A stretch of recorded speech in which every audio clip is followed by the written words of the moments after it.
자, 이번 시간에는 사회복지조사론 제3장 조사 문제와 가설 보도록 하겠습니다.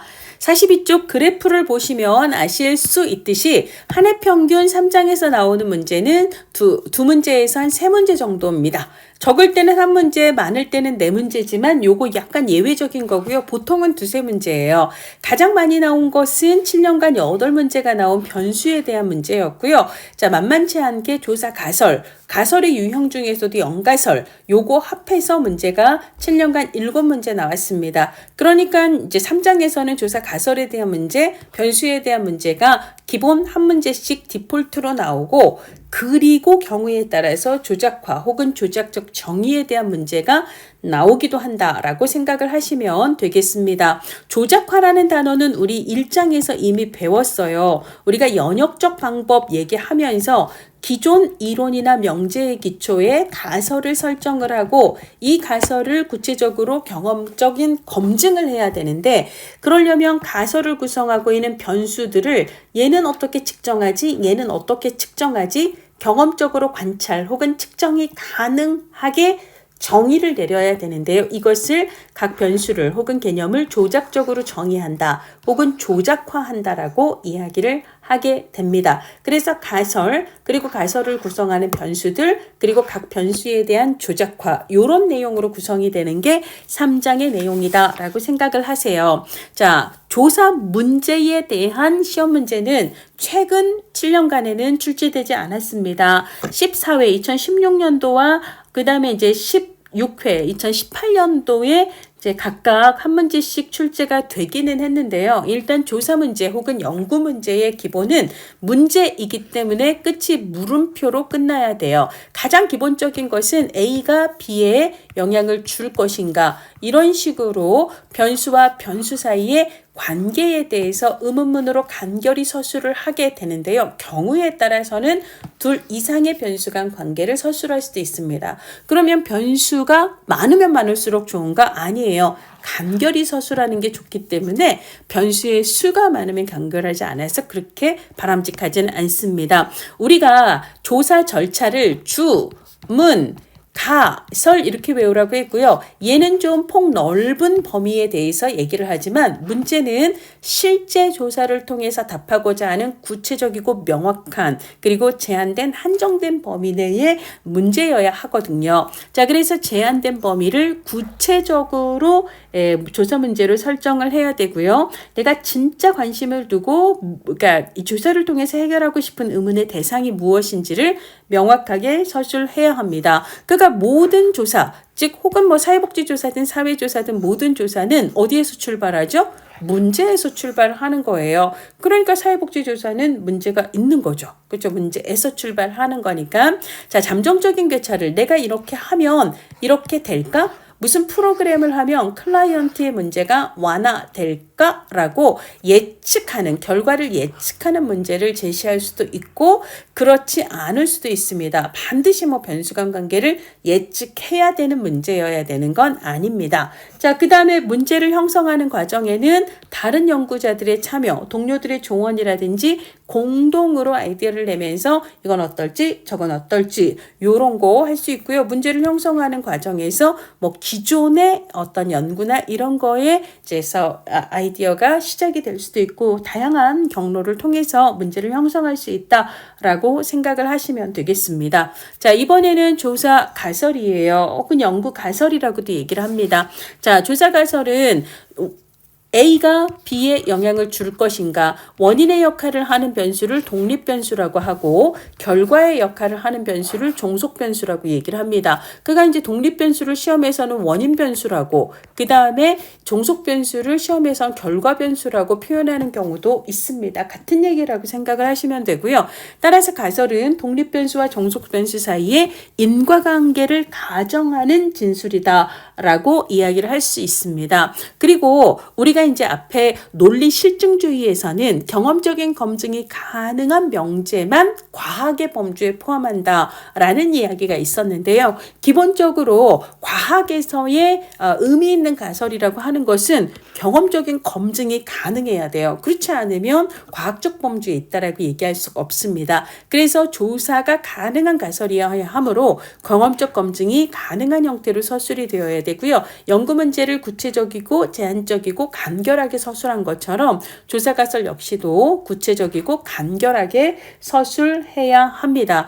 기본으로 우리가 앞서 조사 절차를 얘기하면서 주, 문, 가, 설에서 요 사이에 추가를 한다면 선행 연구라든지 선행 이론을 고찰하는 단계가 필요하다. 왜냐하면 가설은 선행 연구나 이론의 기초에서 논리적으로 혹은 개연성 있게 설정이 되어야 하기 때문입니다. 그래서 이론이나 선행 연구에 근거한 개념 간의 관계 틀, 그래서 A가 B에 영향을 주고 A, 그 다음에 B가 뭐 예를 들자면 C에 영향을 주고 그 다음에 이 C가 다시 D에 영향을 줄 것이다. 이러면 개념들 사이의 관계 틀이에요. 이런 걸 우리가 조사에서는 연구 모형이라고 이야기를 합니다. 그러니까 개념들 간의 관계 틀 혹은 연구 모형은 같다라고 생각을 하시면 되고요. 그러면 A와 C 사이의 가설, 그 다음에 B와 C 사이의 가설, C와 D 사이의 가설이 이 연구의 개념 틀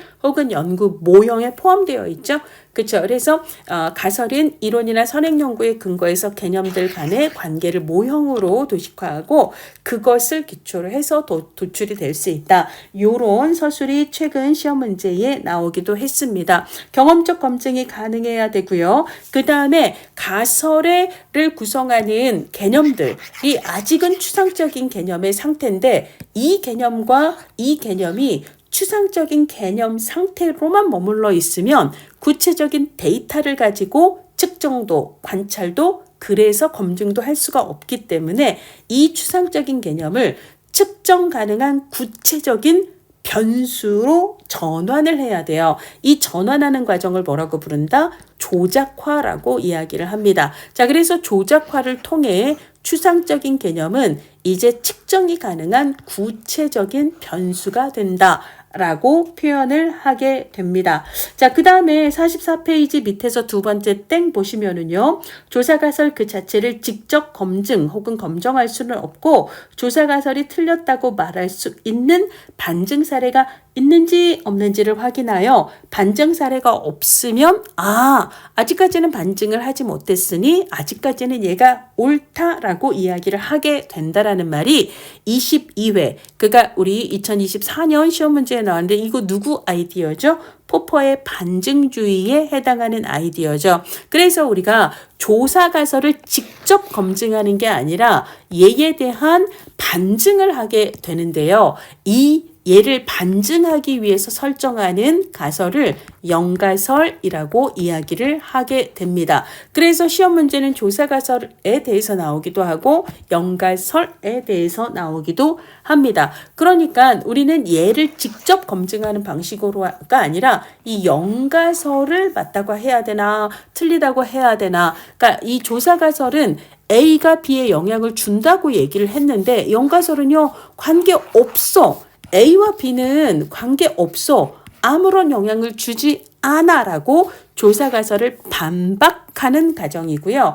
이 가정을 기각할 수 있어야만 조사가설을 이게 옳다고 잠정적으로 옳다고 할 수 있다. 이런 논리를 따른다라고 이야기를 합니다. 자, 그 다음에 45쪽에 위에서 세 번째 줄을 보면 가설에서 설정한 원인과 결과 사이의 관계를 검증한다라는 것은 인과관계를 검증하기 위해서는 우리가 2장에 조사 유형 첫 번째 이제 다양한 조사 유형 얘기하면서 실험 설계, 유사 실험 설계 얘기하면서 뭐라고 얘기를 하냐면 이 B에 영향을 미쳤을 가능성이 있는 독립변수 외의 요인들 이걸 뭐라고 불렀냐면 외생 변수라고 얘기를 했습니다. 그래서 이 둘 사이의 인과관계를 검증하려면 종속 변수에 영향을 미쳤을 가능성이 있는 요 외생 변수를 뭐 해야 된다라고 얘기를 했죠? 통제를 해야 한다라고 말씀을 드렸고, 통제를 가장 잘하는 건 순수 실험, 그 다음은 유사 실험, 그 다음은 원시 실험, 뭐 이런 식으로 조사를 분류하기도 한다라고 말씀을 드렸잖아요. 자, 45페이지 세 번째 줄, 가설 검증을 위해서는, 즉 가설에서 설정한 인과관계를 규명하기 위해서는 종속 변수 혹은 결과 변수의 영향을 미쳤을 다른 변수의 영향의 가능성, 이때의 다른 변수를 네 글자로 뭐라고 한다? 외생 변수가 영향을 미쳤을 가능성을 뭘 해야 한다? 통제해야 한다라는 말을 기억을 하시기를 바랍니다. 자, 이번에는요, 45쪽 03번 가설의 검증을 보도록 할게요. 앞서 얘기했듯이 조사 가설의 진위 자체를 이게 참인지 거짓인지를 직접 검증하는 방식이 아니라 이거 틀리지 않았나? 를 뭐 한다라고 얘기하죠? 반증 혹은 얘를 허위화라고 기출문제에 한번 냈다라고 얘기를 했어요. 자, 반증 혹은 허위화하는 노력을 통해서 조사 가설 자체가 옳은지 틀린지는 모르겠지만 내가 아무리 반증을 해도 반증을 할 수 없었어요. 그러면 얘가 맞을 가능성이 높겠구나. 아직까지는 틀렸다고 말할 수 없으니 옳은 거예요. 그렇게 본다라는 거죠. 그런 논리에 의해서 조사 가설을 반증하기 위한 목적으로 설정하는 가설을 뭐라고 부른다? 그걸 영가설이라고 부른다라고 말씀을 드렸습니다. 영가설을 귀무가설이라고 부르기도 하지만 우리 시험에서는 한 번도 귀무가설이라는 말은 나온 적이 없어요. 그냥 영가설 이렇게 알아두시면 되겠습니다. 자, 그래서 45쪽 영가설 읽어보시면 조사가설을 반증하는 입장, 만약에 조사가설이 A가 B에 영향을 미칠 것이다 라고 설정을 했다면 아니야, A와 B는 아무 관계가 없어, 영향을 미치지 않아, 그냥 우연히 A와 B 사이에 마치 관계가 있는 것처럼 우연히 그렇게 네 눈에 보였을 뿐이지 사실 그 둘은 아무런 관계가 아니란다. 요런 입장이다 라고 보시면 되겠습니다. 자, 그래서 관계가 없다라고 설정된 이 영가설을 뭐 할 수 있어야 기각. 이놈 아니야, 넌 틀렸어. 관계가 없다라는 말이 틀렸다고 기각할 수 있어야 반대 의미인 조사가설이 지지된다라고 얘기해요. 조사가설이 지지된다. 그러니까 아직까지는 반증을 견디고 얘가 살아남은 거예요. 그러니까 영가설을 기각했다라는 것은 반증에 성공하지 못했다라는 거예요. 그러니까 반증에 성공하지 못했다면 얘는 반증 당한 게 아니기 때문에 아직 살아남는 거죠. 그러니까 결론적으로 영가설이 기각이 되면 조사가설이 참일 가능성은 높아진다. 이렇게 보시면 되겠습니다. 자, 근데 이 영가설에 대립되는 입장을 대립가설이라고 얘기를 해요. 그러니까 영가설은 관계가 없다, 영향을 미치지 않는다라고 가정을 하기 때문에 이 영가설에 대립되는 입장은 아니야, A, B는 관계가 있어, A는 B에 영향을 미쳐 라고 이야기를 하겠죠. 그러니까 이 입장은 사실은 조사가설의 입장하고 거의 같은 입장이다 라고 보시면 되겠습니다. 다만 우리가 아까 이제 얘기했듯이 조사가설이 참인지 아닌지를 직접 검증하는 건 아니고 우리가 데이터를 분석하면서 자료를 분석하면서 자료 분석의 결과에 기초해서 이 데이터의 값이 차이가 있다고 볼 수 있는 차이 값인지 아니면 이거 차이가 없다고 봐야 되는 값인지 요걸 판단을 한다라는 거예요. 이게 없다고 봐야 되는 건가 있다고 봐야 되는 건가. 예를 들자면 우리가 같은 직종에 종사하는 남녀의 임금 차이가 있다라고 나는 가정을 했거든요. 그랬는데 남녀 데이터를 1000명씩 분석을 해서 같은 직종의 월급을 비교를 해보니까 예를 들어 여성의 임금하고 남성의 임금을 비교해보니 여기는 200만 원, 여기는 200만 5원 이런 식으로 5원의 차이가 났다라고 합시다. 분명히 차이가 있는 거지만 이 5원의 차이를 이걸 의미 있는 차이가 있다고 봐야 되나 없다고 봐야 되나 이런 걸 판단을 해야 되거든요. 그래서 우리가 통계 분석에서는 유의미한 차이가 있다 없다 이런 식으로 보통 얘기를 하게 됩니다. 그래서 이제 유의미한 차이가 있다는 입장은 대립 가설의 입장인 거고, 아예 유의미한 차이 없어. 그거는 뭐 차이가 없는 거나 마찬가지야. 이런 입장은 영가설, 이런 식으로 보시면 되겠습니다. 그래서 이제 우리가 영가설을 기각하면 대립가설은 채택한다. 이런 식으로 반대의 이제 구도로 생각을 하시면 되겠습니다. 자, 그러면 우리가 이제 가설을 검증한다라는 것은 내 조사 가설이 살아남으려면 나를 반증하려는 목적의 영가설을 어떻게 해야 되죠? 영가설을 기각을 해야 돼요. 영가설이 기각이 되어야 그 반대인 대립가설이 채택이 되고, 그래야 조사가설이 아직까지는 반증을 견뎠어. 그러니까 내 말이 옳아라고 지지가 될 수 있는 거거든요. 자, 그래서 이제 우리가 가설을 검증하는 과정에서 어떻게든 조사자는요, 나의 의견에 반대하는 영가설은 기각하고 싶은 마음이 좀 크겠죠. 그래야 내 가설이 살아남으니까. 그러다 보니까 옳은 영가설을 기각하는 오류. 영가설이 옳으면 너 옳다라고, 영가설이 옳다라고 채택을 해야 되는데요. 옳은 영가설을 넌 틀렸어 하고 기각을 하면 이건 잘못을 하는 거잖아요. 이런 잘못을 에러, 오류라고 얘기를 하는데요. 옳은 영가설을 기각하고, 그러면 영가설이 기각이 됐기 때문에 마치 결론적으로 내 말이 맞지? 조사가설이 맞지? 이런 식으로 결론을 내리는 오류를 제1종 오류라고 얘기를 합니다. 자, 근데 또 다른 오류가 있어요. 만약에 영가설이 틀렸다면, 영가설이 틀렸으니 뭘 해야 돼요? 넌 틀렸어 하고 기각을 하는 게 맞는 거거든요. 근데 기각을 못하고 영가설을 채택해요. 영가설을 채택했다는 건 뭐예요? 아, A와 B 사이엔 관계가 없구나. 이렇게 결론을 내리는 거예요. 그렇죠? 이거 오류예요. 영가설이 틀렸다면 관계가 있는 게 맞다라는 건데 관계가 없는 걸로 결론을 내린 거니까 오류가 되는 거죠. 이건 제2종 오류라고 얘기를 합니다. 근데 기본적으로 이게 연구자들은요, 영가설을 기각해야 내가 살아남기 때문에 멀쩡한 영가설, 즉 옳음에도 불구하고 옳은 영가설을 기각하는 오류를 상대적으로 많이 범할 가능성이 있어요. 그래서 얘를 제1종 오류라고도 하고 알파 오류라고도 이야기를 합니다. 자, 그리고 틀린 영가설을 반대로 채택하는 오류는 제2종 혹은 베타 오류라고 이야기를 하게 돼요. 그러면 얘를 암기할 때는 어떻게 암기하시면 되냐면요. 자, 요것만 따오시면 돼요. 자, 1, 올, 0, 기예요. 그러니까 일요일은 영기가 청소하자. 일요일 영기. 일요일 영기 이렇게 외우세요. 일요일은 영기가 청소하자. 그래서 일종 오류는 옳은 영가설을 기각하는 오류다. 이렇게 암기를 하세요.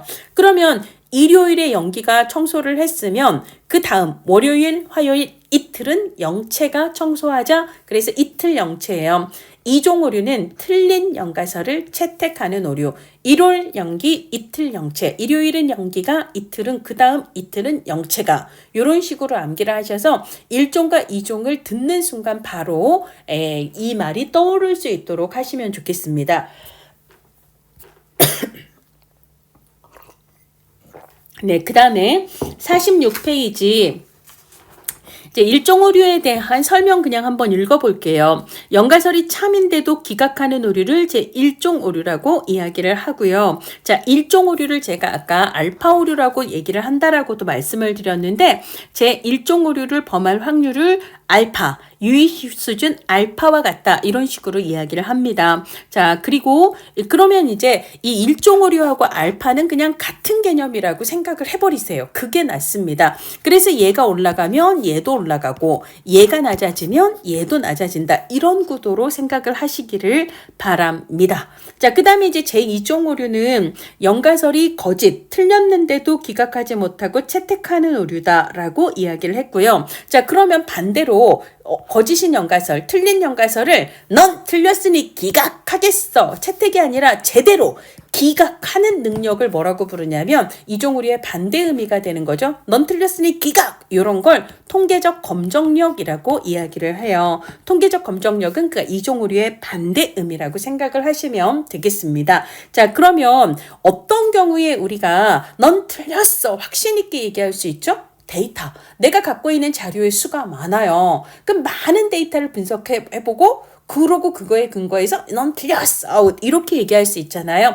그 데이터가 바로 조사 대상의 수, 표본의 수라고 생각을 하세요. 그래서 조사 대상의 수, 내가 딸랑 5명만 조사를 했으면 좀 불안불안하거든요. 그러니까 가차없이 넌 아웃 이렇게 얘기하기 힘들지만 내가 1000명을 조사했고 10,000명을 조사했다면 같은 결론에 대해서도 내가 훨씬 더 파워를 가지고 결론을 내릴 수가 있습니다. 넌 아웃! 그렇게 기각을 할 수 있어요. 따라서 46페이지 맨 끝줄에 보시면 조사 표본의 크기가 크면 총계적 검정력은 커져요. 그러니까 이종 오류는 를 범할 확률은 줄어든다. 이렇게 이야기를 할 수가 있습니다.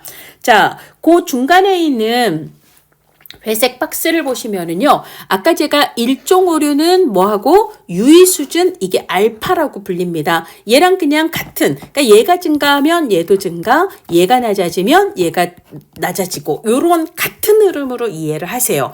그러고 난 다음에 두 번째로 뭘 생각하시냐면 신뢰 수준과 유의 수준은 서로 반대 개념이다라고 생각을 하시면 되겠습니다. 예를 들자면 우리가 뭐 95% 신뢰 수준 혹은 99% 신뢰 수준 이 말은 무슨 말이냐면 내가 100% 다는 확신하지 못하겠고 그중에 95%는 확신을 한다라는 얘기예요. 이 말은 무슨 말이냐면 5%, 나머지 5%는 내가 확신을 못하겠다라는 거거든요. 그러니까 이만큼은 결과를 받아들일 때 틀릴 수도 있으니까 유의해 이런 거예요. 이건 유의해 5%는 좀 아닐 수도 있어 이런 얘기예요. 이 유의해야 되는 수준을 알파라고 얘기를 합니다. 그래서 보통 신뢰 수준은 95%, 뭐 99%. 그러니까 만약에 이제 신뢰 수준이 99%라는 건 유의 수준이 100에서 이제 99%를 빼면 1%라는 얘기가 되는 거죠. 그렇죠. 그래서 얘는 신뢰 수준은 99, 95 이렇게 얘기를 하는데 보통 유의 수준은 통계에서 이거를 0.01 소수점으로 바꾸면 0.05 그 다음에 얘는 0.01 이렇게 되잖아요. 그러니까 이런 식으로 보통 표현을 합니다만 우리 시험에서는 뭐 표현을 어떻게 하는가 요거보다 더 중요한 건 신뢰 수준이 커지면 유의 수준은 5%에서 1%로 줄어든다. 그러니까 반대 개념이다라고 생각을 하시면 되겠습니다. 자, 그러면 우리가 아까 이제 연가설을 기각한다라고 얘기를 했는데요. 그럼 어떨 때 연가설을 기각하는가? 연가설이 기각이 돼야 내가 애초에 세웠던 조사 가설이 지지된다라고 결론을 내릴 수 있잖아요. 자, 그러면 이 유의 수준, 그러니까 유의 수준이라고 하는 것은 이제 다시 이 유의 수준은 어떤 기능을 하냐면 일종의 커트라인 기능이라고 생각을 하시면 돼요. 커트라인 기준. 그래서 이제 내가 어떤 커트라인을 기준으로 해서 연가설을 기각 혹은 채택 요거를 결정을 할 것인가의 커트라인이라고 보시면 되고 그러면 이 커트라인을 무엇과 비교를 하는 거냐면 유의 확률과 비교를 합니다. 자, 우리가 실제 이제 모집단 전체에 대한 게 아니라 보통 이제 표본 뭐 1000명이나 100명 표본에 대해서 데이터를 수집을 한 다음에 그 데이터 즉 자료를 분석을 하게 될 텐데요. 데이터를 분석을 하고 나면 우리는 유의 확률값이라는 걸 계산을 하게 돼요. 확률이니까 퍼센트로 그러니까 뭐 0.7, 0.05, 0.03 이런 식으로 그러니까 소수점으로 유의 확률 값을 계산을 하게 되는데 자료를 분석해서 얻은 유의 확률 값이 이 커트라인 뭐죠? 유의 수준입니다. 유의 수준이라는 커트라인보다 낮으면이에요. 자, 여기 보시면 유의 수준은 일종의 연가설을 기각할 건가 말 것인가를 판정하는 일종의 커트라인 역할을 합니다. 우리가 이제 가설을 검증하기 위해서 표본에서 산출한 데이터를 분석을 하면 유의 확률을 계산할 수 있는데 이 유의 확률을 이 커트라인, 유의 수준과 비교를 해서 유의 확률이 이 커트라인보다 작으면 뭘 할 수 있다? 연가설을 기각할 수 있다라는 얘기가 2017년, 2022년, 2024년 그리고 올해 2025년에 연달아 나왔습니다. 유의 확률이 내가 구한 유의 확률이 커트라인이 되는 유의 수준보다 작을 때 연가설을 기각한다라는 이야기예요. 자, 그러니까 여러분들 다시 정리를 하면 시험 문제 이런 용어들이 나오면 되게 헷갈려 하는데 일단은 일종 오류와 유의 수준은 얘가 올라가면 얘도 올라가고 얘가 내려가면 얘가 내려가는 같은 방향성을 갖는다.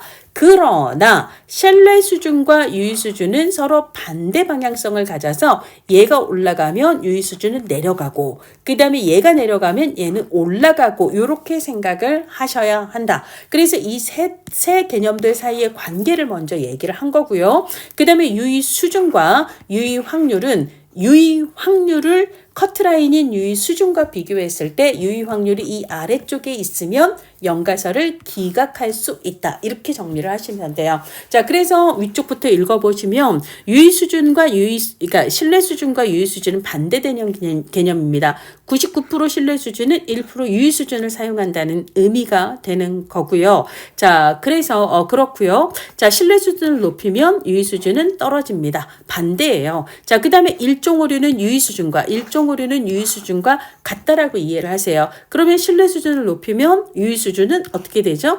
유의 수준이 신뢰 수준과 유의 수준은 반대 개념이기 때문에 신뢰 수준이 높아지면 유의 수준이 낮아집니다. 그러면 유의 수준이 낮다라는 건 일종 오류도 낮아진다라는 얘기거든요. 그런 흐름으로 개념 간 관계를 이해하시기를 바랍니다.